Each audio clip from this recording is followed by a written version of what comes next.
નમસ્કાર, આપ જોઈ રહ્યા છો જેકેએસ ગુજરાતી. વાત તો કેશોદના ટ્રેક્ટરના શોરૂમ વાળા વ્યાજખોરીના ચક્કરમાં ફસાતા નોંધાય છે પોલીસ ફરિયાદ. સમગ્ર વાત કરવામાં તો કેશોદના બામણસા ગામે ગત તારીખ 23/6/2024 રોજ વ્યાજખોરો દ્વારા હત્યા કરવાનો બનાવ બન્યો હતો.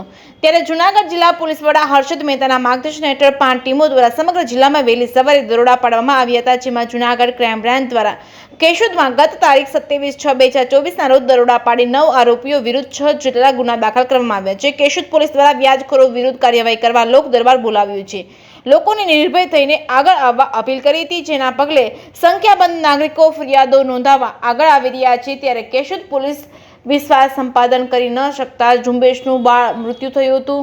કેશોદના વેરાવળ રોડ ઉપર ટ્રેક્ટરનો શોરૂમ ધરાવતા આહિર વેપારી વ્યાજખોરના ચક્રમાં ફસાઈ જતા 10 દિવસ પછી ફરિયાદ નોંધાઈ છે. કેશોદના ભરતભાઈ વીરાભાઈ નંદાણીયા, ઉંમર વર્ષ 37, રહેલ લોહેજ ગામ, તાલુકો માંગરોળવાળાના પિતાજી બીમાર થતા રૂપિયાની જરૂરિયાત ઊભી થતા મધુકાંતભાઈ વ્રજલાલભાઈ ઘેવરિયા રહે કેશોદ પાસેથી વર્ષ 2014 થી અલગ અલગ તારીખોમાં રૂપિયા 11 લાખ હાથ ઉછીના લીધેલા હતા. તેના બદલામાં મધુકાંતભાઈએ તે રકમ ઉપર પેનલ્ટી લગાવી રૂપિયા 16 લાખ કરી ભરતભાઈના 5 ચેકો સિક્યુરિટી પેટે મેળવી ભરતભાઈને જાનથી મારી નાખવાની ધમકી આપી ઉપરોક્ત રકમનો 4% લેખે હાલ સુધીમાં 26,23,000 તથા રોકડ રૂપિયા 12 લાખ મળી કુલ રૂપિયા 38,23,000 બળજબરીથી પઠાણી ઉઘરાણી કરી કઢાવી ગેરકાયદેસર વ્યાજ વટાવનો ધંધો કરી ગુનો ભારતીય ન્યાય સંહિતાની કલમ 308(5) તેમજ 381(2) ધી ગુજરાત નાણાં ધિરાણ કરનાર અધિનિયમ સને 2011 ની ક 4042 AD હેઠળ ગુનો નોંધી વધુ તપાસ હાથ ધરી છે. કેશોદ પોલીસ દ્વારા ચલાવવામાં આવી છે. ગુજરાત પોલીસ દ્વારા છેલ્લા 10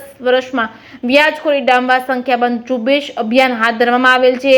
ત્યારે આજ દિન સુધી શા માટે રજૂઆત અને ફરિયાદ કરવામાં ન આવતા શહેરમાં જુદા જુદા તર્ક વિતર્કો ઉભા થયા છે. જેકેએસ ગુજરાતી સાથે રાજુ પંડ્યા, કેશોદ.